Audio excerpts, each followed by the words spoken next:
ॐ अज्ञानतिमिरान्धस्य ज्ञानञ्जनशलाकया चक्षुरुन्मिलितं येन तस्मै श्रीगुरुवे नमः। ॐ नमो भगवते वासुदेवाय। ॐ नमो भगवते वासुदेवाय। ॐ नमो भगवते वासुदेवाय। ॐ नमो भगवते वासुदेवाय। ॐ नमो भगवते वासुदेवाय। ओम नमो भगवते वासुदेवाय। श्रीमद् भागवतम तीसरा कैंटो दूसरा अध्याय चौथा श्लोक। डिस्कशन हो रहा है उद्धव और विदुर जी का। तो विदुर जी सारे तीर्थों में भटकते हुए उद्धव जी के पास पहुँचे और उद्धव जी से बहुत सारे प्रश्न पूछे, क्योंकि वो बड़े भाव में थे, अपने आप को रोक नहीं पा रहे थे, प्रश्न का आंसर लेने के लिए भी नहीं रुक पा रहे थे। इतनी देर में दूसरा प्रश्न पूछ जा रहे थे, भगवान के बारे में, बलराम जी के बारे में, उनके पुत्रों के बारे में, सब के बारे में। और इसको जब सुनते हैं उद्धव जी तो उनके साथ क्या क्या होता है वो हमने कुछ सुना, उसको और सुनते हैं। सह मुहूर्तम भूर्तिष्णि कृष्ण अंघ्रि सुधया भृशम तीव्रेण भक्ति योगेन निमग्न साधु निवृतः। वे क्षण भर के लिए मौन हो गए। कौन? उद्धव। थोड़ी देर के लिए मौन हो गए। उनका शरीर तनिक भी हिला डुला नहीं, वो एकदम जड़ से हो गए, जैसे कि अंदर ही अंदर कुछ और चल रहा हो। वे भक्ति भाव में भगवान के चरण कमलों में के स्मरण रूपी अमृत में, भगवान के चरण कमलों के स्मरण रूपी अमृत में पूरी तरह डूब गए और उसी भाव में वे गहरे उतरते दिखने लगे। ये है प्रेम के लक्षण। जब बहुत गहरा प्रेम होता है तो उस व्यक्ति के बारे में जरा सा भी कुछ कुछ बोल देता है तो हमारे दिमाग में वही चलने लगता है एकदम से। हाँ, यदि बहुत गहरा प्रेम हो। यहाँ बता रहे हैं श्रील प्रभुपाद कि शरीर में 8 प्रकार के दिव्य परिवर्तन होते हैं। यह अश्रु, कंपन, प्रस्वेद, बेचैनी, रोमांच, गले का रुंधना आदि। और विदुर के समक्ष उद्धव में ऐसे इन सबका प्राकट्य हुआ। तो ये बहुत ही दिव्य लक्षण हैं, शारीरिक लक्षण, जो उद्धव जी में विदुर जी ने देखे, जिसमें कि कप कपाई हो जाना, गला रुध जाना, ये प्रेम के लक्षण है, उच्च प्रेम के लक्षण। तो हो सकता है कि हमारे जीवन में भी कई बार ये लक्षण आए किसी व्यक्ति के लिए। जब हो सकता है कोई हमारा बच्चा हो तो उसको उसके बारे में सुन के हमारे आंसू आ जाए या ऐसे कप कपाई से छा जाए। लेकिन यही प्रेम के लक्षण जब हमारे भगवान के लिए आते हैं तो वो सच्चा प्रेम माना जाता है। सांसारिक वस्तुओं के लिए वास्तव में प्रेम प्रेम नहीं है, वो अटैचमेंट होती है, जैसे हम सुन चुके हैं। यही प्रेम यदि भगवान के प्रति आता है, अश्रु, कंपन, रोमांच, गले का रुंधना आता है, तो समझ लीजिए भक्ति के उच्च स्तर को हमने प्राप्त किया। लेकिन ये इतना आसान नहीं है, क्योंकि आगे के श्लोक में पता चलेगा। पुलक उद्भिन्न सर्व अंग मुंचन मीलत दिशासुच पूर्णार्थो लक्षितः तेन स्नेह प्रसर संप्लुतः। विदुर ने देखा कि उद्धव में संपूर्ण भावों के कारण समस्त दिव्य शारीरिक परिवर्तन उत्पन्न हो गए और वे अपनी आंखों से विछो के आंसुओं को पोंछ डालने का प्रयास कर रहे हैं। यानी कि आंखों से आंसू बह रहे हैं, किसी तरह कोशिश कर रहे हैं कि इनको पोंछूं और कुछ बात करूं विदुर से, लेकिन बात नहीं कर पा रहे हैं क्योंकि आंसू बहे जा रहे हैं। और इस तरह विदुर यह जान सके कि उद्धव ने भगवान के प्रति व्यापक प्रेम को पूर्ण रूप से आत्मसात कर लिया है। प्रभुपाद बताते हैं कि भक्ति की विकास, अब सुनते हैं प्रभुपाद की वाणी कि कैसे ये स्टेज आती कैसे है, इस स्टेज में कैसे आया जाए। प्रभुपाद बता रहे हैं कि भक्ति के विकास की 3 विभिन्न अवस्थाएं हैं। पहली अवस्था, भक्ति संहिताओं में संस्तुत विधि विधानों का पालन करना। यानी कि ऐसे रोमांच, कंप्राशु इत्यादि को पैदा करने के लिए भी भक्ति के विधि विधानों का पालन करना पड़ेगा। जो व्यक्ति कहता है नहीं, सबसे उच्च तो ये लक्षण है, शारीरिक लक्षण, ये विधान मेरे लिए नहीं है, तो व्यक्ति ढोंगी है। यानी कि पहले विधि विधानों का पालन करना ही होगा। दूसरी अवस्था क्या है? भक्ति की स्थायी दशा को आत्मसात होना, यानी कि भक्ति में स्टेबिलिटी आ जाना। यानी कि ऐसा नहीं होना कि आज बहुत मन कर रहा है, कल नहीं कर रहा है। कल मुझे किसी को फ़ोन करके मुझे लोग बुला रहे हैं, प्रभु जी आप आए नहीं, आपने जप नहीं किया, आप क्लास अटेंड नहीं कर रहे हैं। अचानक से किसी दिन मन कर रहा है जब घर में बहुत दुखी हैं।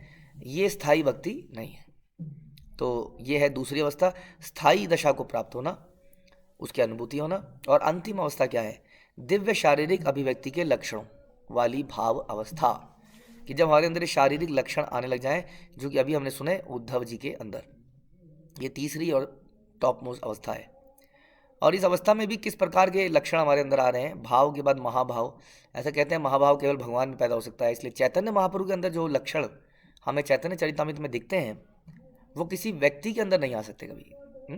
तो इस बात को ध्यान रखिए, इसकी नकल उतारने का बिल्कुल प्रयास मत कीजिए, आप केवल नियमों का पालन कीजिए और ये अवस्थाएं क्रमशः धीरे धीरे प्राप्त होंगी। ऐसा बोलते हैं धीरे धीरे ये भक्ति के विश्वास को, दृढ़ता को बढ़ाएगी, स्वाद अनुभूति आत्मसात तथा आत्मसात का रूप धारण करेगी। यानी कि धीरे धीरे जब हम नियमों का पालन करेंगे, अपनी भक्ति को स्थिर करेंगे, वो सांसारिक घटनाओं से हमारी भक्ति विचलित नहीं होगी, ऊंच नीचे नहीं होगी, कॉन्स्टेंटली चलती रहेगी, तो धीरे धीरे हमारे अंदर ये भाव पैदा होने लगेंगे। लेकिन इसके बावजूद महाभाव, जैसे कि चैतन्य महाप्रभु पिघल जाते थे, हाँ, आसमान से नीचे गिर पड़ते थे, उछाल मारते थे, हाँ, उनका शरीर अजीब सा हो जाता था। जैसे हम जगन्नाथ जी का रूप देखते हैं, हाँ, कि जगन्नाथ जी का रूप पूरा पिघल के हाथ अंदर चले गए, नेत्र बड़े हो गए। ये भाव जो है ये भगवान राधा रानी हम इन्हीं में देखते हैं। ठीक है। शनकै भगवत लोकात नीलोकम पुनः आगतः विमृज्य नेत्रे विदुरम प्रीत्या आह उद्धव उत्स्मयन। महाभागवत उद्धव तुरंत ही भगवान के धाम में मानव स्तर पर उतर आए। महाभागवत उद्धव, हाँ, मानव स्तर पर उतर आए, क्योंकि इस लेवल पे वो विदुर से बातचीत नहीं कर पा रहे थे, है ना। तो ऐसा बताते हैं प्रभुपाद कि जब हमें प्रचार करना होता है तो हमें उत्तम अवस्था से नीचे उतरकर मध्यम अवस्था में आना पड़ता है, क्योंकि उत्तम अवस्था में एक व्यक्ति हर चीज़ के अंदर भगवान देखता है, वो किसी राक्षस के अंदर भी भगवान देखता है, इसलिए कभी वो राक्षस को प्रचार नहीं कर सकता, क्योंकि उसके अंदर उसको भगवान दिखते हैं। लेकिन मध्यम अवस्था में एक व्यक्ति देखता है कि ये भक्त है, ये भक्त नहीं है, इसको भक्त बनाना है। तो हम जो हमारे आचार्य हैं वो नीचे के स्तर पे उतर के आते हैं। तो हमारे आचार्य यदि प्रचार करते हैं तो इसका मतलब ये नहीं कि उनके अंदर ये भाव नहीं आ रहे, लेकिन उन भावों को छुपाते हुए वो प्रचार करते हैं जीवात्मा को उद्धार करने के लिए। जैसे श्रील प्रभुपाद ने पूरे संसार में प्रचार किया, और हमने नहीं देखा कि वो लेक्चर में देते देते अक्सर रो गए। कभी कभी कुछ जगहों पे ऐसा देखा गया कि उनको रोना आ गया, लेकिन इसका मतलब ये नहीं कि उनके अंदर भावों की कमी थी। लेकिन ऐसे महात्मा क्योंकि बातचीत ही नहीं कर पाएंगे ना, जैसे उद्धव बातचीत ही नहीं कर पा रहे, तो बोल ही नहीं पाएंगे कुछ, हाँ, तो उसके लिए वो नीचे उतरते हैं। तो यहाँ पर उद्धव जी मानव स्तर पर उतर के आ गए और अपनी आंखों के आंसू पहुँचे। उन्होंने कहा अब हो गया, अब तो आना पड़ेगा, अब बात करनी पड़ेगी। हाँ, उन्होंने अपनी पुरानी स्मृतियों को जगाया और विदुर से प्रसन्नचित्त होकर बोले। तो विदुर से उन्होंने बोलना शुरू किया। विदुर ने बहुत सारे प्रश्न पूछे थे। उद्धव जी ने बोला, उद्धव उवाचा कृष्ण द्युम्मणि निम्लोचे गीर्णेषु अजगरेण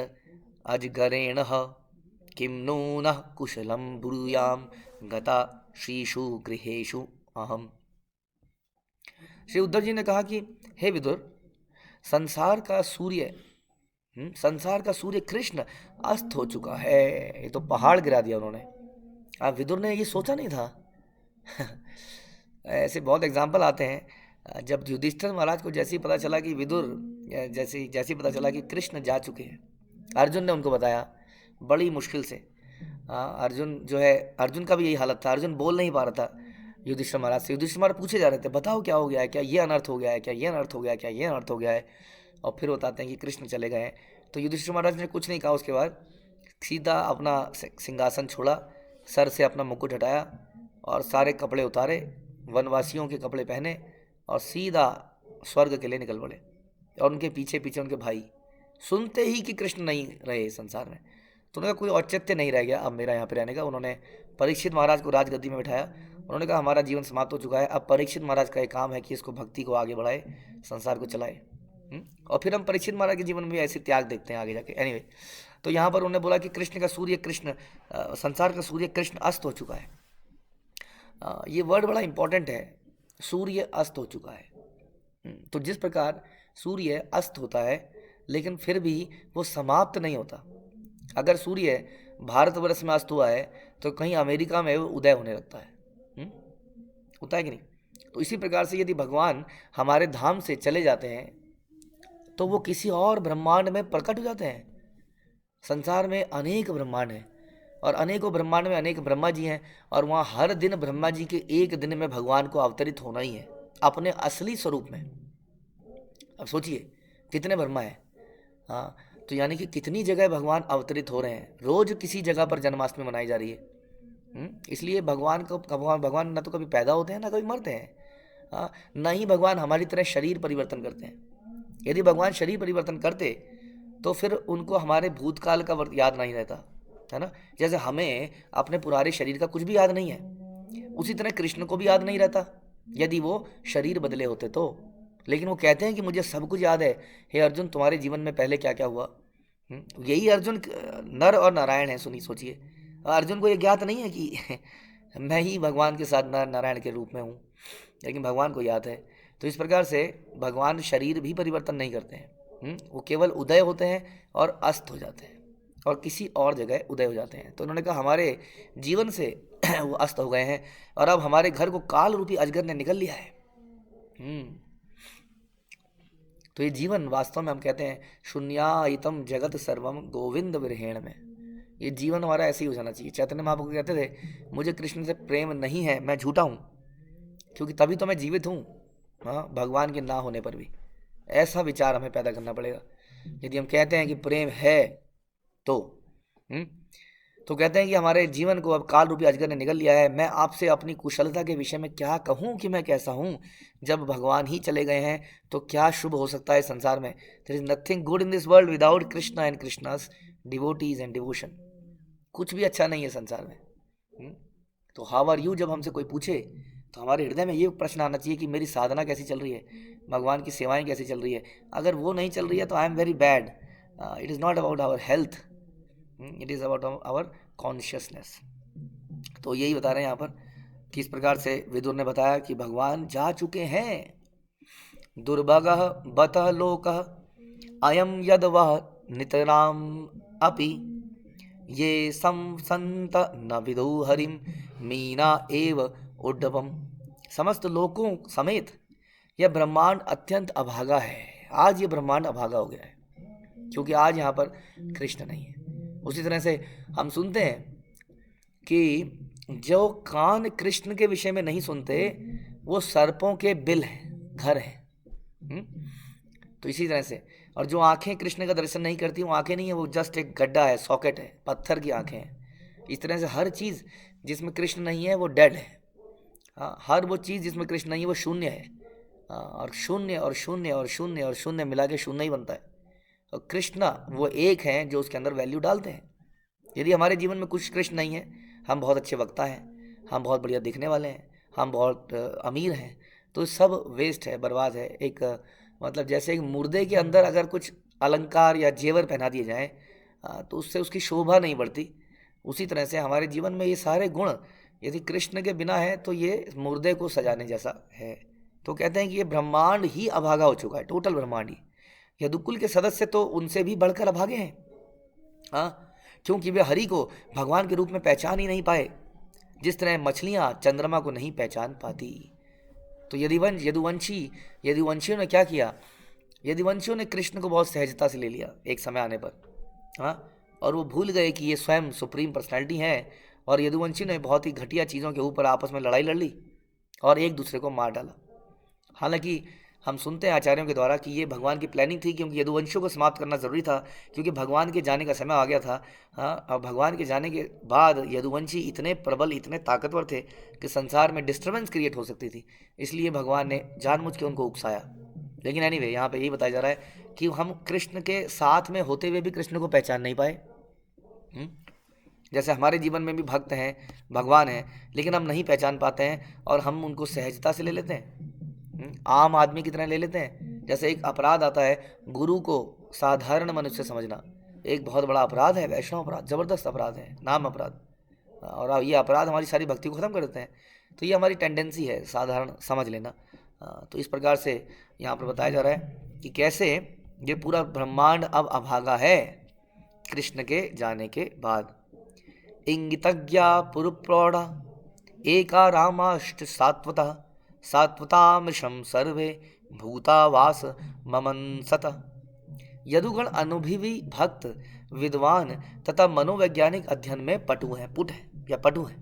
हाँ, यानी कि ये यदुगण बड़े अनुभवी थे, इनके अंदर बड़ी कुशलताएं थी। यदुवंशी के जो लोग थे कभी हारे नहीं थे किसी लड़ाई में। बड़े ताकतवर विद्वान ऐसे थे।